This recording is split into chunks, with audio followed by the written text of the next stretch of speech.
میں حاضر ہونے کا موقع ملا اور نزدیک سے آپ برادران ایمانی کا دیدار ہوا۔ میں حوصلہ افزائی کرتا ہوں جناب مولانا سید ناظر عباس تقوی صوبائی صدر محترم کی، کہ ان کی کوششوں اور کاوشوں سے ان کے ساتھیوں، صوبائی عہدیداروں، ڈویژنل عہدیداروں اور ضلعی عہدیداروں، حتیٰ کہ یونٹ تک کے جو حضرات ہیں، سب کی کاوشیں اور کوششیں قابل قدر اور قابل تحسین ہیں، اور سب سے زیادہ آپ حضرات لائق قدردانی ہیں جو تشریف لائے، اپنے جذبات کا عملی اظہار کیا، اور اسی سلسلے کو آپ قائم رکھیے اور دوسرے ساتھیوں کو بھی متوجہ کیجیے کہ ایسے مواقع پر حاضری دے کر قومی شوکت کا اظہار کریں، پیغام دیا کیجیے۔ عزیزان گرامی، میں ان شہداء کی بلندی درجات کی دعا کرتا ہوں جو ثانیہ میں شہید ہوئے اور جن کی آج ہم سالانہ یاد منا رہے ہیں۔ ہمیں دکھ ہے، ہمیں افسوس ہے کہ ابھی تک ان شہداء کے حوالے سے کچھ بھی نہیں ہوا۔ وہ اقدامات جو ضروری تھے، ہونے چاہیے تھے، وہ نہیں ہوئے۔ یہ بدقسمتی ہے اس ملک کی۔ عزیزان گرامی، ہم پر اعتماد ہیں، بے خوف ہیں، اس لیے کہ آپ جس دربار پہ موجود ہیں اس کے بارے میں بہت سے لوگوں کا عقیدہ ہے، مانتے ہیں، عقیدت رکھتے ہیں کہ وہ ولی ہے، اور میں نے جو آیت تلاوت کی ہے اس میں اولیاء کی خصوصیت یہ ہے کہ لا خوف علیہم ولا ہم یحزنون، نہ انہیں خوف ہوتا ہے نہ انہیں کوئی غم ہوتا ہے، نہ ڈرتے ہیں نہ گھبراتے ہیں۔ ہم انہی اولیاء کی تعلیمات کو مد نظر رکھ کر، ان کے کردار کو مد نظر رکھ کر، ان کے عمل، ان کی سیرت سے الہام لیتے ہوئے اس ملک کے اندر بغیر کسی خوف و خطر کے موجود ہیں، اپنے ویژن کو اور اپنے مشن کو آگے بڑھانے میں مصروف ہیں۔ ہم ایک مہذب قوم ہیں، مہذب لوگ ہیں، ایک ویژن رکھتے ہیں، ایک مشن رکھتے ہیں۔ ہمارا ویژن ہم سمجھتے ہیں کہ سب سے اعلیٰ اور عرفہ ویژن ہے۔ تمام لوگ آپ کے سامنے آتے ہیں، اپنا نقطہ نگاہ پیش کرتے ہیں، ہم بھی اپنا نقطہ نگاہ پیش کرتے ہیں، اور وہ نقطہ نگاہ ملک کے بین الاقوامی امت مسلمہ کے حالات کے حوالے سے لے کر ملک کو درپیش مسائل کے بارے میں بھی ہے، پاکستان کے عوام کو درپیش چیلنجوں اور بحرانوں کے بارے میں بھی ہے۔ فرق یہ ہے کہ دوسرے لوگ جو باتیں کرتے ہیں ان کا ماخذ اور مصدر اور منبع کیا ہے مجھے نہیں پتا، ہمارا حوالہ مذہب کا ہے، ہمارا منبع ہمارا اپنا مذہب ہے، اور اپنے وہ منابع، وہ ماخذ اور وہ سرچشمے ہیں جس کو ہم امت اسلامیہ سب اس کو تسلیم کرتے ہیں۔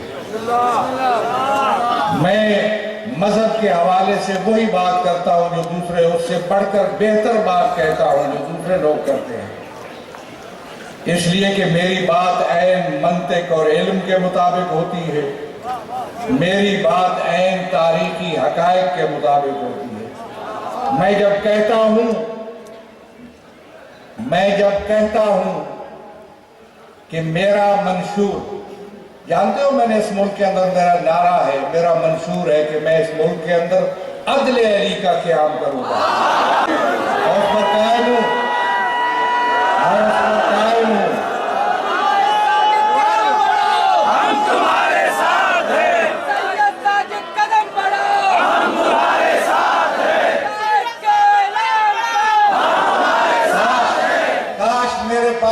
ہوتا میں آپ کو بتاتا عدل علی کیا ہے۔ میں کسی عقیدت کے حوالے سے بات نہیں کر رہا ہوں، میں تاریخی حقیقت کے حوالے سے بات کر رہا ہوں۔ وہ بات جو 1400 سال پہلے علی نے کہی، آج وہ بات ایک ایسی حقیقت ہے جس کے سامنے سورج بھی شرمندہ ہے۔ حسن و حسین سنایا حسن حسین کو، اور ہدایت ہمارے لیے تھی، ہونا للظالم خصما وللمظلوم ہونا، ہر ظالم کے مخالف رہنا اور ہر مظلوم کا حامی و ناصر رہنا۔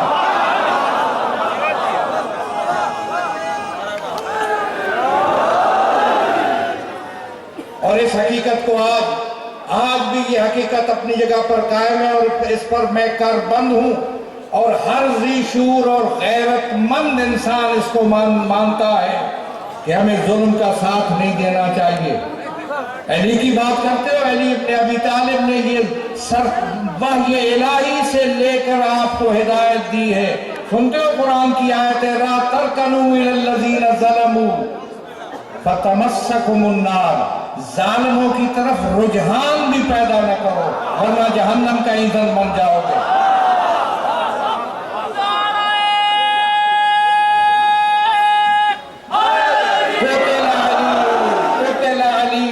شدت عدل، اس لیے مارا گیا کہ سب سے زیادہ عدل ہوتا ہے۔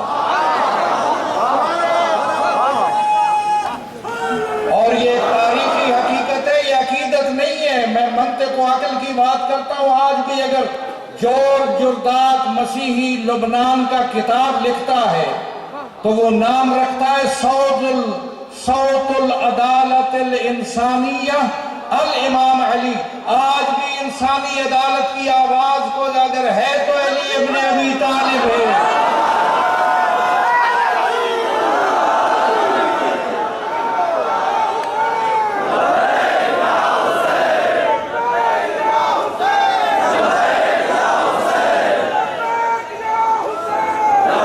بات اگرچہ متعلق نہیں ہے، لیکن میں ایک بات کہے جاتا ہوں، ہم حقائق بیان کرتے ہیں۔ میں کسی مقابلے اور مناظرے کے لیے بھی تیار نہیں ہوں، میں علمی مباحثے کے لیے آمادہ ہوں، اس لیے کہ میں حقائق پر یقین رکھتا ہوں، اور بڑی حقائق ہے۔ اس لیے مجھ سے کوئی شخص مجھ سے ختم نبوت کے عقیدے کے بارے میں نہیں پوچھ سکتا، اس لیے کہ جو غدیر کا میدان تھا، من کنت مولا ہو فہذا علی مولا، یہ دو آتشہ تاثیر تھی، ادھر ختم نبوت کا اعلان تھا، ادھر امامت علی کا اعلان تھا۔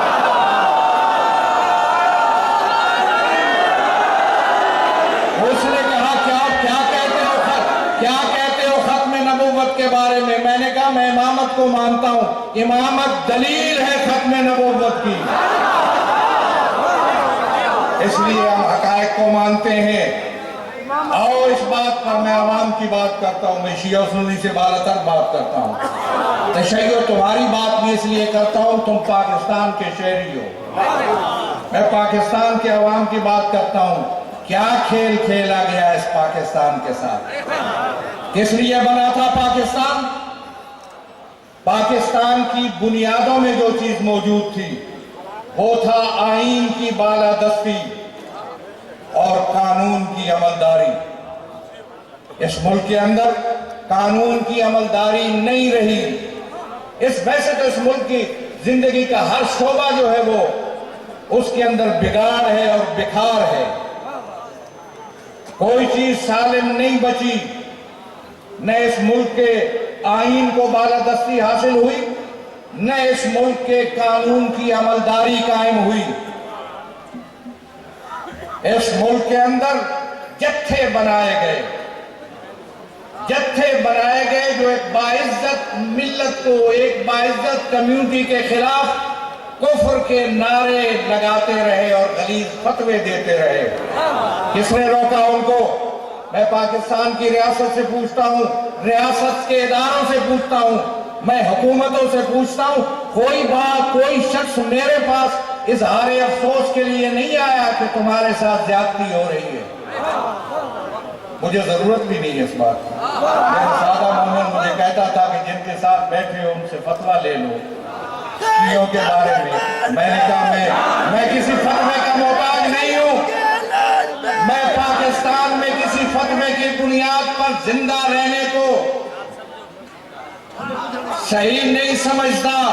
میں اس ملک میں پاکستان کے اندر کسی کے فتوے کا سہارا ڈھونڈ کر یہاں زندہ رہنے کے لیے تیار نہیں ہوں. میں اس ملک کے اندر قرآن و سنت کو سب سے بہتر سمجھ سکتا ہوں. مجھے کسی فتوے کی ضرورت نہیں ہے. اس کا فتویٰ کہتے ہو. میرا اپنا ویژن ہے. میں جانتا ہوں پاکستان کے حالات کو تم نے جتھے بنائے, گالیاں دی مجھے. چودھری نثار کو ملا تھا ایک شخص, ایک وفد ملا تھا جس میں ایک تکفیری, ایک کالعدم جماعت کا آدمی تھا. ساری جماعتوں نے اس پر اعتراض کیا کہ یہ کالعدم جماعت کو ملا, کالعدم کو ملا. سنی یہ بات آپ نے؟ اسی کالعدم جماعت نے چودھری نثار سے مل کر آگے جا کر اسلام آباد کے اندر جلسہ کیا جس میں مجھے گالیاں بکی, تشیعوں کو گالیاں بکی. اس پر کسی نے مذمت نہیں کی. اپنا سیاسی امیت بناؤ, کوئی پارٹی تمہارے ہمدرد نہیں ہے. چودھری نثار کے خلاف بیان دینا حب علی کی بجائے بغض معاویہ تھا. اگر حقیقت پسند ہوتے تو شیعوں کو گالیاں بکنے کی بھی مذمت کرتے. کسی پارٹی نے مذمت نہیں کی. سیاسی قوت پیدا کرو, ووٹ کی قیمت پیدا کرو. کیوں نہیں چلے گا سلسلہ آزاداری سید الشہداء کے تحفظ کے لیے سیاسی طاقت کا ہونا بہت ضروری. میں سالوں سے اسی ووٹ کی قوت سے تکفیریوں کو ناک آؤٹ کر رہا ہوں. جنگ کے اندر نہیں پہنچنے دیا ان کو اسمبلی کے اندر. بہت سازشیں اسمبلی کے اندر, اور وقت نہیں ہے میں آپ کو بتاؤں. میں نے ان سازشوں کو اسمبلی کے اندر ناکام بنایا. ان کو پاؤں تلے رہوں گا. جو بل پیش کیے گئے رد کروا کے ردی کی ٹوکری میں پھینکوایا. لیکن جب سیاسی میدان کے اندر آئے تو آج تک میں ان کو وہاں سے ان کی غلاظت کو صاف کرتا آ رہا ہوں. اور اگر کہیں کسی نے, کسی قوت نے ان کا ساتھ دیا, ان کو کامیاب کبھی کرا بھی دیا, تو جتنا ٹینور اسمبلی تھا اس میں اسمبلی کے اندر ان کو داخل نہیں ہونے دیا. کوئی لڑائی جھگڑے کا میں قائل نہیں ہوں. میں دھمکیوں کا قائل نہیں ہوں. دھمکیاں تو کمزور دیتے ہیں. یہ ضرورت نہیں ہے. سال سے شرم آنی چاہیے تمہیں. سال سے غلیظ ایک سیاہ بدنام زمانہ لسٹ میں ہمارا نام ڈال کے اعلان کرتے ہو ٹی ویوں پر اور ان پر, صرف برابری کے لیے. آپ نے یہ کوشش کی کہ تکفیر کے ذریعہ اور تکفیری اور غلیظ گروہوں کے ذریعہ ہمیں میدان سے ہٹا دو گے. ڈھونڈ انہیں چراغ رخ زیبا لے کر, کہاں ہے وہ تکفیری؟ آج میں عین وسط میں بیٹھا ہوں, دینی جماعتوں کے اندر عین درمیان میں بیٹھا ہوں, مسند صدارت پر بیٹھا ہوں. وہ گالیاں بکنے والے کسی گندگی کے ڈھیر میں گل سڑ رہے ہیں.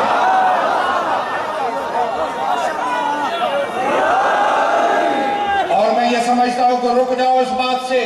یہی ہم نے اعلان کیا تھا نا کہ سید کے دربار پہ جتنی بھی عزاداری کی رسمیں منعقد ہوتی ہیں, جو عزاداری برپا ہوتی ہے, اس میں ایک انچ بھی ہم پیچھے ہٹنے کے لیے تیار نہیں ہیں. پتہ ہے آپ کو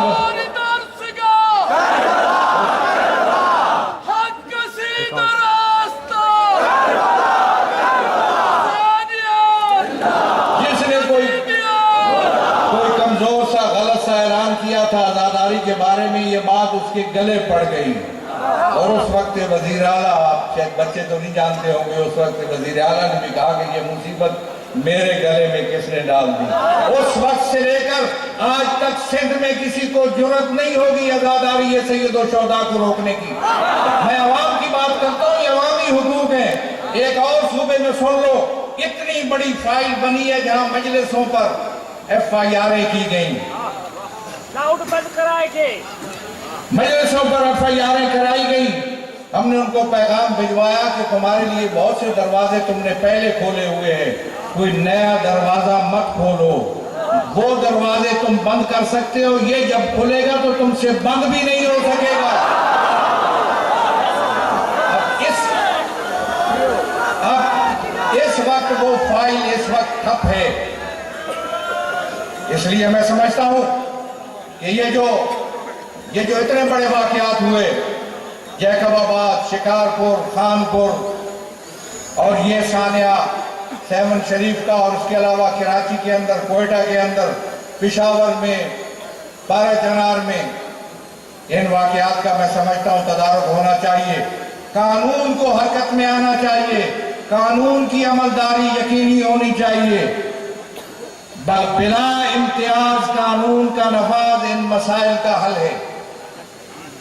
میں یہ سمجھتا ہوں کہ آپ کو، تمام عوام کو جو عزاداری سے محبت رکھتے ہیں، جو ایک مشن رکھتے ہیں، جو ہمارے ویژن سے اور مشن سے اتفاق رکھتے ہیں، ان کو چاہیے کہ اپنے اندر اتحاد پیدا کریں، اپنی صفوں کے اندر وحدت پیدا کریں. آج یہ خان میں جو واقعات ہو رہے ہیں، جیسے کہ پہلے تذکرہ ہوا، ہم اس سلسلے میں اقدامات کر رہے ہیں. 2 وفد مل چکے انتظامیہ کو، پرسوں بھی ہائر اتھارٹی کو مل چکے ہیں، اور ہم نے کہا کہ ان کو کہے کہ اور مجرم پہچانے جا چکے ہیں، اور انشاءاللہ جلد گرفتار بھی ہوں گے اور کیفر کردار تک بھی پہنچیں گے. اور ہم نے کہا ہے کہ آپ یہ خان والوں کو کہا ہے ہم نے کہ اپنا پروگرام دیں آپ، کہ اگر یہ سلسلہ نہ ہوا تو آئندہ کیا ہوگا. میں سمجھتا ہوں یہ جو واقعات ہیں ان کے لیے بھی کوئی لاہ عمل مرتب ہونا چاہیے، اور ان واقعات کو اپنے منطقی انجام تک پہنچانے کے لیے کوشش تیز تر کر دینی چاہیے. اپنی صفوں کے اندر اتحاد، اپنے اندر ایک دوسرے کے ساتھ محبت و اخوت اور برادری کو بڑھانا، وہ مشن جو آپ کے سامنے ہے، وہ اہداف عالیہ جو آپ کے سامنے ہیں، ان کو آگے بڑھانے کے لیے اپنی طاقتوں اور توانائیوں کو متحد کرنا، کچھ وقت دینا قومی ملی معاملات کے لیے، ملی امور کے لیے کچھ وقت دینا، کچھ ٹائم دینا، عوام کو آگاہی دینا. میں بہت سی جگہوں میں جاتا ہوں، عوام کو یہ پتہ نہیں ہے ہم کیا کر رہے ہیں. لوگ پوچھتے ہیں، لوگ کہتے ہیں جی کیا ہو رہا ہے اور کیا کر رہے ہیں. وہ جو آج تک ہم نے کیا، جس انداز میں ہم نے راستہ بند کیا ان سازشوں کا جو اس ملک کے اندر تشیع کے خلاف تھی، وہ کسی کو پتہ نہیں ہے.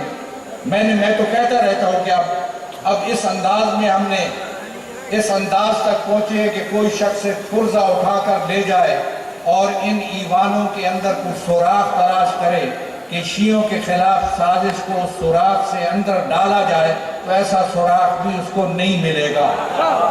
انشاءاللہ تشیع کے خلاف کوئی سازش کامیاب نہیں ہو سکتی. اور یہ جو حرکتیں ہیں عزاداری سید الشہداء کے حوالے سے، یہ مجلس اعضاء کو دنیا کی کوئی طاقت نہیں روک سکتی. مجلس اعضاء کے لیے ہم بڑی سے بڑی قربانی دینے سے دریغ نہیں کریں گے. مجلس اعضاء تبلیغ اسلام کی مجلس ہے، مجلس اعضاء دعوت اللہ کی مجلس ہے، مجلس اعضاء حسین کی مجلس ہے. حسین کا راستہ اللہ کا راستہ ہے. اس لیے اس مجلس اعضاء کو، اور یہ کسی کے خلاف نہیں ہے، مجلس اعضاء کسی کے خلاف نہیں ہے. عزاداری سید الشہداء کسی فرقے، کسی مسلک کے خلاف نہیں ہے. یہ یزیدیت کے چہرے سے نقاب لٹنے کے لیے، اس لیے مجلس اعضاء پر کسی کو اعتراض بھی نہیں ہے. اور پھر میں یہ سمجھتا ہوں کہ ایسی باتیں جس سے مختلف فرقوں میں بریلوی، دیوبندی، اہل حدیث، جماعت اسلامی، شیعہ، یہ 5 مسلکوں اور بنیادی جماعتوں پر مشتمل متحدہ مجلس عمل پھر دوبارہ فعال ہونے جا رہی ہے. 28-30 مذہبی گروہ پر مشتمل ملی یکجہتی کونسل موجود ہے، جس کے اندر ہم موجود ہیں، لیکن وہاں کوئی تکفیری غلیظ نعرے لگانے والا، غلیظ فتوے لگانے والا موجود نہیں ہے. اور ہم نے اپنی حکمت عملی سے ان کا وہ حشر کیا کہ پہنچی وہاں پہ خاک جہاں کا خمیر تھا، جس کے ساتھ وہ محبت کرنے والے تھے اسی کے ساتھ پہنچ گئے اور حشر بھی اسی کے ساتھ ہوگا۔ اس لیے ہمیں اپنی صفوں کے اندر اتحاد، اور پھر میں پھر کہوں گا کہ ہمیں اپنی ووٹ کی قوت کو، طاقت کو منوانا ہے۔ لوگوں کو بتائیں کہ اپنے حقوق کے لیے ووٹ دو، اپنی استحکام کے لیے، ملک کے استحکام کے لیے اور اپنی سلامتی کے لیے ووٹ دو۔ اپنے خلاف ہونے والی سازشوں کو ناکام بنانے کے لیے تم نے ووٹ دینا ہوگا، اور ہماری ووٹ کی قوت اس ملک کے اندر مسلم ہے۔ اور میں سمجھتا ہوں کہ آنے والے انتخابات میں بھی ہم انتہائی ہوش مندی کے ساتھ اور انتہائی دور اندیشی کے ساتھ اپنے ووٹ کی قوت کو استعمال کریں گے۔ اس کے لیے آپ تیار رہیے۔ کل لوگوں کے پاس جاتے ہیں آپ، یہ اپنے مسائل ان کے پاس رکھ کے ان سے ڈیمانڈ کرتے ہیں کہ وہ مسائل حل کریں۔ اگر آپ کے پاس ووٹ کی قوت ہوگی تو آپ کو کسی سے مانگنے کی ضرورت نہیں پڑے گی۔ ذمہ داری ہوگی سب کی کہ آپ کے مسائل کے حل میں جتنا وہ کردار ادا کر سکتا ہے کرے۔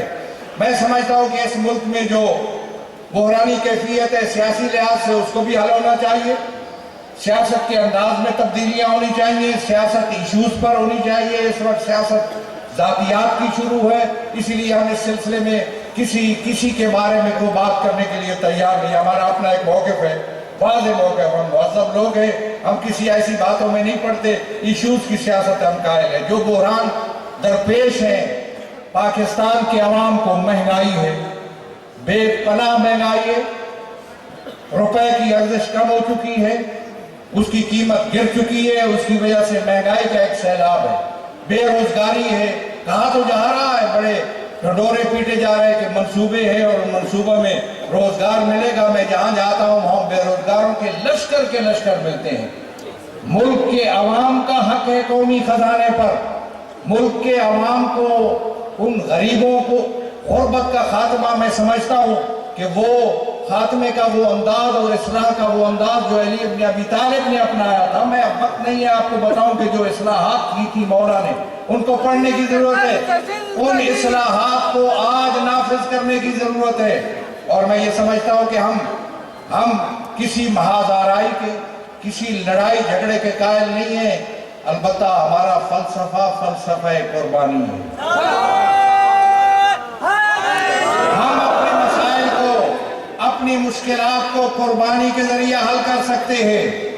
اگر ہمارے حقوق کے راستے میں، عوام کے حقوق کے راستے میں روڑے اٹکائے گئے، رکاوٹیں ڈالی گئی، تو ہم کسی قربانی سے دریغ نہیں کریں گے، خواہ وہ عزاداری سید الشہداء ہو یا اس ملک کے دوسرے مسائل ہو۔ نا انصافی، عام آدمی کو انصاف نہیں ملتا۔